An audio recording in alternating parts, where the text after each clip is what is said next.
అదే డేటా చదువుతున్నాను.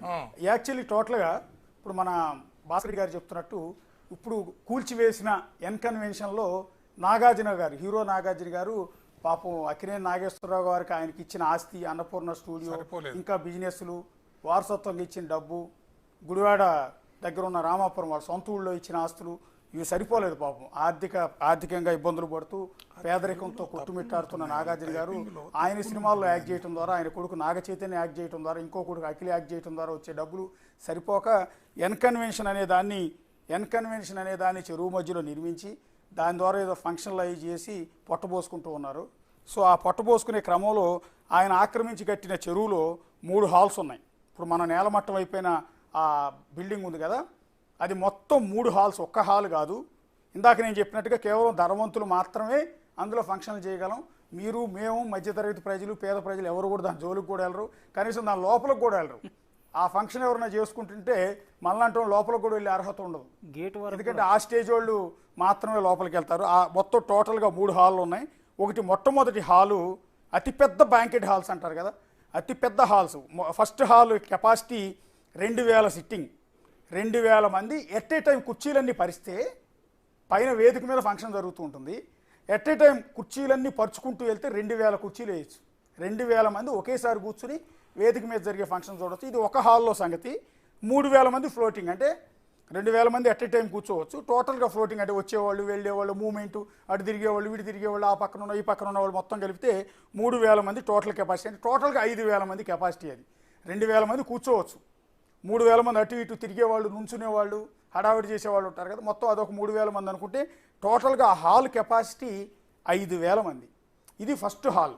Next second hall సంగతి చెప్తున్నాం. సెకండ్ హాల్ కెపాసిటీ, ఇది చిన్న హాల్ అనుకుంటా, బహుశా 500 సిట్టింగ్ బ్యాంకెట్ హాలు. 500 మంది ఒకేసారి కుర్చీలు పరిస్తే 500 కుర్చీలు పడతాయి. 700 ఫ్లోటింగ్, అంటే మిగిలిన నుంచిన వాళ్ళు ఇందాక నేను చెప్పినట్టుగా 700 మంది, 7, 5 కలిపితే 1200 మంది, అంటే చిన్న హాల్. మొదటి హాలు 5000 మంది పడతారు, రెండో హాలు 1200 మంది పడతారు. ఇక మూడో హాల్ దగ్గరికి వద్దాం. మొత్తం 3 హాల్స్ ఉన్నాయని చెప్తున్నాను కదా. మూడో హాల్ కెపాసిటీ మొదటి దానితో పోలిస్తే ఇంకాస్త తక్కువ. అందులో 1000 మంది సిట్టింగ్, ఒకేసారి 1000 కుర్చీలు వేయచ్చు, 1000 మంది కూర్చోవచ్చు. ఇంకో 1200 మంది ఫ్లోటింగ్, నుంచునేవాళ్ళు కానీ పక్కన ఉన్నవాళ్ళు, వెళ్ళేవాళ్ళు, వచ్చేవాళ్ళు కలిపితే టోటల్గా 2200 కెపాసిటీ. మొత్తం 3 హాల్స్. మొదటి హాలు 5000 మంది కూర్చునే 5000 మంది అతిథులను ఆహ్వానించవచ్చు. నాకు అంతమంది రారు, 5000 మంది రారు, నాకు కేవలం ఒక 1000 మంది, 1200 మంది వస్తారు, చిన్న ఫంక్షన్ చేస్తున్నాను అనుకుంటే రెండో హాల్ రెంట్కి తీసుకుంటారు. రెండో హాల్ కెపాసిటీ 1200 మంది. లేదు అటు ఇటు కాదు, నాకు అంతమంది కాదు, కొంత ఒక మాదిరి జనం వస్తారు, ఒక 2000 మందికి పైగా వస్తారు అనుకుంటే మూడో హాల్ తీసుకుంటారు. మూడో హాల్ 2200 కెపాసిటీ. ఇక ఇందులో టోటల్గా 10,000 కెపాసిటీ. ఎట్ ఏ టైం 3 హాల్స్లో కనుక ఫంక్షన్స్ జరుగుతుంటే 3 ఆక్యుపై చేసుకుంటే 3 హాల్స్ని వేరు వాళ్ళు లీజుకి తీసుకోవచ్చు, లేకపోతే ఒకే బడాబాబు మూడింటిని ఒకేసారి తీసేసుకుంటే టోటల్గా 10,000 మంది. 10,000 మంది ఎట్ ఏ టైం ఎన్కన్వెన్షన్లో ఉంటారు. అంత పెద్ద హాల్ అది. మీరు చూస్తూ ఉంటారు శంషాబాద్ అవుట్స్కట్స్లో అనేక ఫంక్షన్ హాల్ కనపడుతుంటాయి, కోంపల్లి వైపు అనేక ఫంక్షన్ హాల్స్ కనపడుతుంటాయి, ఇంకోసారి కనపడుతుంటాయి. వాటితో పోలిస్తే ఈ హాల్ అనేది 10,000 మంది ఎట్ ఏ టైం అటెండ్ అవుతారు. ఇక తర్వాత దీనిలో ఒక ప్లేట్ భోజనం 1600 అంట. ఒక ప్లేటు భోజనం ఎన్కన్వెన్షన్లో ఒక ప్లేటు భోజనం 1600. నాన్ వెజ్ అయితే 1800, వెజ్ అయితే 1600, నాన్ వెజ్ అయితే 1800. ఆదాయం 2 కోట్లు వస్తుంది పర్ డే. ఒక ఫంక్షన్ జరిగితే 1,70,00,000 నుంచి 2 కోట్లు వస్తుంది పర్ డే, ఆ 3 హాల్స్కి సంబంధించిన ఆదాయం. అలా చెప్పుకుంటే సంవత్సరం మొత్తానికి సగం రోజులు లెక్కేసిన, సంవత్సరం మొత్తం ఫంక్షన్లు చేయరు కదా, 365 రోజులు ఎవరు ఫంక్షన్ చేయరు, మిగిలిన రోజులు ఖాళీగా ఉంటాయి. సగం రోజులు జరిగినా కూడా ఫంక్షన్స్ మొత్తం 10 ఏళ్లలో 3,500 కోట్ల నుంచి 4,000 కోట్ల వరకు ప్రస్తుతం నాగార్జున గారికి ఆదాయం వచ్చింది అనేది ఒక అంచనా. ఇక వ్యాలెట్ పార్కింగ్ అనేది అదనంగా ఉంటుంది. వ్యాలెట్ పార్కింగ్ అంటే తెలుసు కదా, ఒక కారు తీసుకెళ్ళినప్పుడు అక్కడ వ్యాలెట్ పార్కింగ్ అని బోర్డు పెడతారు, డ్రైవర్లు అక్కడ నిలబడి ఉంటారు, మన కీ ఇచ్చేస్తే వాళ్ళే తీసుకెళ్ళి పార్కింగ్లో పెడతారు. మనం రాగానే మళ్ళీ ఒక చిన్న కూపన్ లాంటిది ఇస్తారు, చిన్న స్లిప్ ఇస్తారు, ఈ కారుకి సంబంధించిన ఎవిడెన్స్. మళ్ళీ దాన్ని తీసుకెళ్ళి అక్కడ సబ్మిట్ చేయగానే ఆ డ్రైవర్ వెళ్ళి పార్కింగ్లో ఉన్న కారు తీసుకొచ్చేస్తాడు. దానికి సమ్ అమౌంట్ పే చేయాలి. కారు పార్కింగ్ కూడా ఫ్రీ కాదు. చెరువును ఆక్రమించి కట్టిన ఫంక్షన్ హాల్కి ఎంత రేటు ఉందో, భోజనం ప్లేట్ 1600, వెజ్ అయితే 1800 నాన్ వెజ్ అయితే.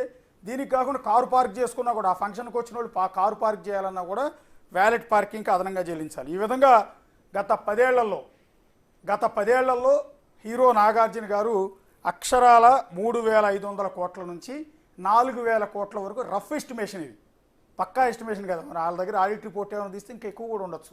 మనం సగం రోజులకే లెక్కేస్తున్నాం. 365 రోజులు అంటే 12 నెలల పాటు ప్రతిరోజు ఫంక్షన్ జరగవు కదా, మిగిలిన రోజులు ఖాళీగా ఉంటుంది. అందుకని సగం రోజులు వేస్తున్నాం. 6 నెలలు మాత్రమే ఫంక్షన్లు జరిగాయి అనుకుందాం. ఈ 6 నెలలకి టోటల్ ఎస్టిమేషన్ వేస్తే పర్ డే ఒక ఫంక్షన్ జరిగితే 2 కోట్ల ఆదాయం నాగార్జున గారికి వస్తుంది.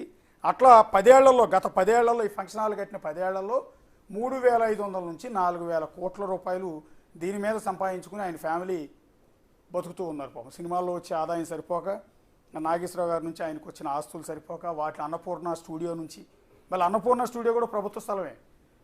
అన్నపూర్ణ స్టూడియో ఆ రోజు ఎన్టీఆర్ హయాంలో సినిమా ఇండస్ట్రీని చెన్నై నుంచి ఇక్కడికి తీసుకురావాలనే ఉద్దేశంతో ఎన్టీఆర్ నడుము కట్టి ఇక్కడ ఉన్న వాళ్ళందరికీ జూబ్లీహిల్స్ ప్రాంతంలో ఉన్న స్థలాలని స్టూడియోలు కట్టుకోవడానికి, ఇల్లు కట్టుకోవడానికి స్థలాలను ఇచ్చారు ఆ రోజు. అలా ఇచ్చిన వాటిలో పొందిందే పద్మాలయ స్టూడియో కావచ్చు, అన్నపూర్ణ స్టూడియో కావచ్చు, బహుశా ఇంకా మిగిలిన స్టూడియోలన్నీ. సో అది 99 ఏళ్ళకే ఏదో లీజు రాసిస్తారు బహుశా. ఇక 99 ఏళ్ళ తర్వాత అడిగేవాళ్ళు లేరు, పెట్టేవాళ్ళు లేరు కాబట్టి ఆటోమేటిక్గా వాళ్ళ కిందకి వెళ్ళిపోతూ ఉంటుంది. సరే, దాని జోలికి వెళ్తుంది. దాని తర్వాత ఏమన్నా ప్రభుత్వం యాక్షన్ తీసుకుంటుందా లేదనే తర్వాత విషయం. కానీ ప్రస్తుతానికైతే ఎన్ కన్వెన్షన్కి సంబంధించి వచ్చే ఆదాయం ఇప్పటిదాకా మీకు ఎక్స్ప్లెయిన్ చేసాం. అక్కడ భోజనం ఎన్ కన్వెన్షన్లో, మనం చూస్తున్న ఎన్ కన్వెన్షన్లో నాగార్జున గారి ఫంక్షన్ హాల్లో ఫంక్షన్ చేసుకోవాలి అంటే అక్కడ భోజనం తినాలి అంటే వెజిటేరియన్ అయితే 1600 రూపాయలు ప్లేటు, నాన్ వెజ్ అయితే 1800 రూపాయలు, కారు పార్కింగ్ చేయడానికి వ్యాలెట్ అదనం. ఈ రకమైన ఆదాయాన్ని పాప నాగార్జున గారు గత 10 ఏళ్లలో సమకూర్చుకుని ఒక్కసారిగా రంగనాథ్ గారు వెళ్ళి నేలమట్టం చేసేటప్పటికీ తట్టుకోలేకపోతున్నాడు. ఆయన ఆవేదనతో కన్నీళ్లతో ఒక ప్రెస్ నోట్ రిలీజ్ చేశారు. లాయర్లను పంపించి హైకోర్టులో ఒక హౌస్ మోషన్ పిటిషన్ దాఖలు చేశారు. సో దాని మీద ఇవాళ అయితే ఆర్గ్యుమెంట్స్కి వచ్చే అవకాశం ఉండకపోవచ్చు. బహుశా రిజిస్ట్రేషన్ ముందు నంబర్ ప్రాసెస్ ఉంటుంది, నంబరింగ్ ఇచ్చిన తర్వాత దాన్ని అసలు పిటిషన్ తీసుకోవాలా లేదా అనే దాని మీద చూడాల్సి ఉంటుంది. ఎందుకంటే హైడ్రా ఒకవేళ అక్రమ కట్టడాలను కూల్చడానికి వెళ్ళినప్పుడు ఇలా ప్రతి ఒక్కళ్ళు ఒక పిటిషన్ వేసుకుంటూ పోతే ప్రతిదానికి కోర్టులు కూడా స్టే ఇవ్వవు కదా. కోర్టులు కూడా బఫర్ జోన్లో అక్రమ నిర్మాణాలు చేపట్టొద్దు, ఎఫ్టీఎల్ పరిధిలో అక్రమ నిర్మాణాలు చేపట్టొద్దు అని ఏనాటి నుంచో చెప్తోంది. ఎన్నోసార్లు వార్నింగ్ కూడా ఇచ్చింది హైకోర్టు, తెలంగాణ హైకోర్టు ఎన్నోసార్లు వార్నింగ్ ఇచ్చింది. గతంలో ఉమ్మడి రాష్ట్రంగా ఉన్నప్పుడు అప్పటి రాష్ట్రానికి సంబంధించిన న్యాయమూర్తులు కూడా ఇలాంటి బఫర్ జోన్లో నిర్మించిన అక్రమ కట్టడాలు, చెరువుల ఆక్రమణలకు సంబంధించి ఎన్నోసార్లు వార్నింగ్ ఇచ్చింది. కానీ అప్పుడున్న పాలకులు కానీ అధికారులు కానీ వాటిని పెద్దగా పట్టించుకోలేదు. సో ఇన్నాళ్ళకి నాగార్జున ఎన్ కన్వెన్షన్ కూల్చివేయటం ద్వారా రేవంత్ రెడ్డి సర్కార్, రంగనాథ్ బుల్డోజర్ ఒక వార్నింగ్ ఇచ్చింది కబ్జాదారులకి, ఆక్రమణదారులకి. సో వాళ్ళందరికీ ఒక వణుకు పుడుతోంది. సో ఇప్పుడున్న మన కట్టడాల పరిస్థితి ఏంటని భయం పట్టుకుంది. అదే క్రమంలో ఏ చెరువుని మాత్రం మనం ఆక్రమించొద్దు అన్న ఆలోచన వాళ్ళందరిలో వచ్చింది. ఇక అన్నిటికన్నా ముఖ్యమైంది, మన రంగనాథ్ గారు రిక్వెస్ట్ చేశారు జనాలందరికీ, ఇలాంటి చెరువులను ఆక్రమించి కట్టిన అపార్ట్మెంట్లలో తక్కువ రేటుకు వచ్చింది కదా అని. ఎందుకంటే అవి రిజిస్ట్రేషన్ ఉండదు వాటికి, ఈ అపార్ట్మెంట్లో రిజిస్ట్రేషన్ ఉండదు. కాబట్టే బయట ఫ్లాట్ ₹1,00,00,000 అమ్మితే వీళ్ళు 30 లక్షలు 40 లక్షలకు అమ్ముతూ ఉంటారు.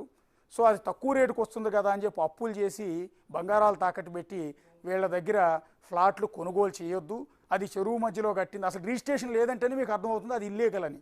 సో అలాంటి ఇల్లీగల్ దాంట్లో మీరు కొనుక్కుని ఇప్పుడు ఇలా కూల్చివేసిన తర్వాత బాధపడి ఉపయోగం లేదు. కాబట్టి దయచేసి అలాంటి ఇల్లీగల్ కట్టడాల్లో మీరు మాత్రం కొనుగోలు చేయదని ఒక రిక్వెస్ట్ చేస్తున్నారు. సో టోటల్గా ఇది ఇవాళ నాగార్జున ఎన్ కన్వెన్షన్ కూల్చివేత, తుమ్మిడికుంట చెరువు పరిరక్షణకు సంబంధించి ప్రభుత్వం తీసుకున్న తమ్మిడికుంట చెరువు పరిరక్షణ కోసం తీసుకుంటున్న యాక్షన్. సో మరో 2-3 రోజుల తర్వాత